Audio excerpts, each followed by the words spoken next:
Space, the final frontier. These are the voyages of a new Trekkie. My 5-year mission to search out Star Trek media, to seek out our fans and merchandise, to boldly go where no fan has gone before.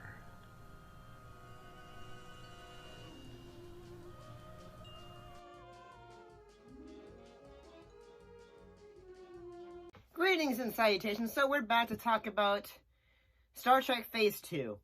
I'm gonna be honest, at times I'm having a bit of like and dislike with this show. But that's neither here nor there. So let's go ahead and discuss the episode we're talking about, which is episode Kitumba.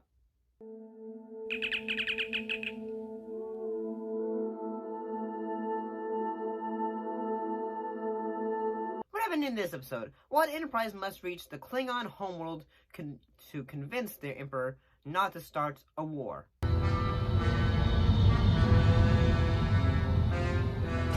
I'm gonna be honest, I know this is a fan series. I know that. But I'm gonna be honest, at times, although, when it comes to fan films and fan shows, you do what you can, especially when it comes to makeup, effects, and all that.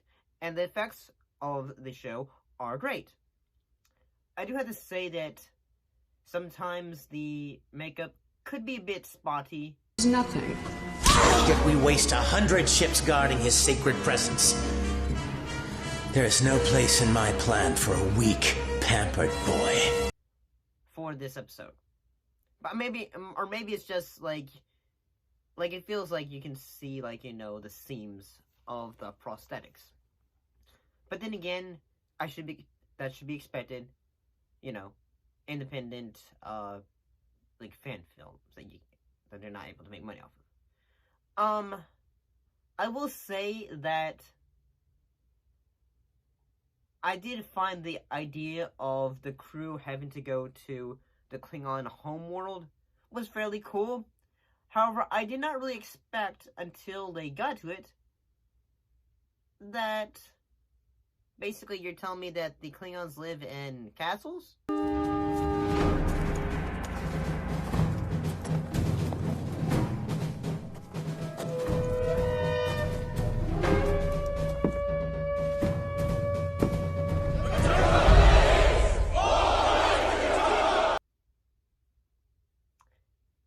And this was probably just say this, the crew saying, we're gonna film here.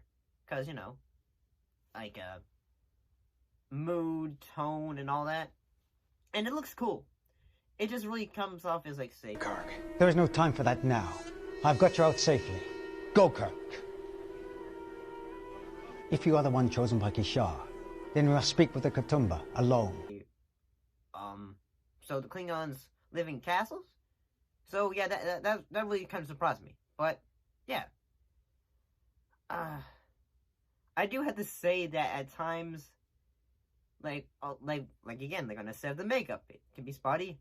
I do have to say that there can be kind of funny moments, whether it is, although there aren't a couple, there are two Klingons that are basically just, they act kind of like a married couple, or a couple that is just really into, or say the two characters, they seem like they're really into each other. This victory over the Federation dies! Bring me the sword of Kirk. I mean, I could totally be wrong about that.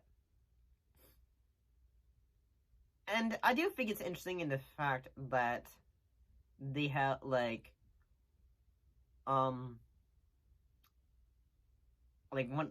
of the Klingons who is helping out the Enterprise, basically he's just okay, I'm helping you guys out. I'm just letting you know that, you gotta be careful, because the leader, he's young, and he might not agree and everything, and all that kind of stuff, so be aware. I will not reveal the defenses of the Empire, not even to complete this mission. You might have mentioned that before we sailed into Klingon space. Ghost ships are unarmed, Captain. All power is reserved for the cloaking device. I'm not a traitor because, you know, honor. I'll be honest, like when like the episode ended and it said like next time on Star Trek Phase 2, and then it basically next episode has a different actor for Kirk.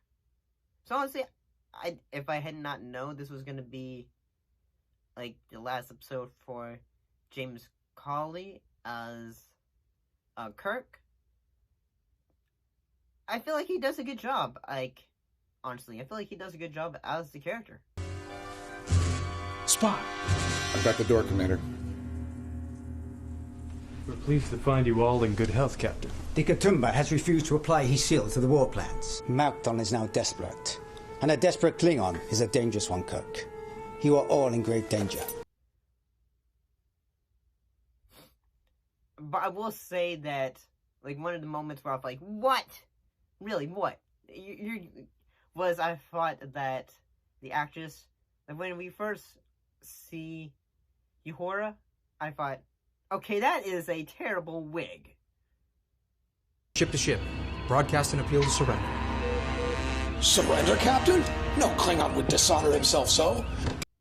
I'm gonna be honest, I'm terrible at maintaining wigs, but honestly, that one looks bad. But, I mean, then again, all the characters in this series, they do a good job with what they are given in the script.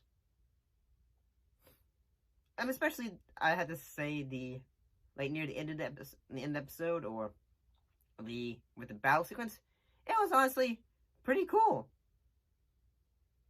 What are your all's thoughts on this episode of Star Trek Phase 2? You think it's good? You think it's bad?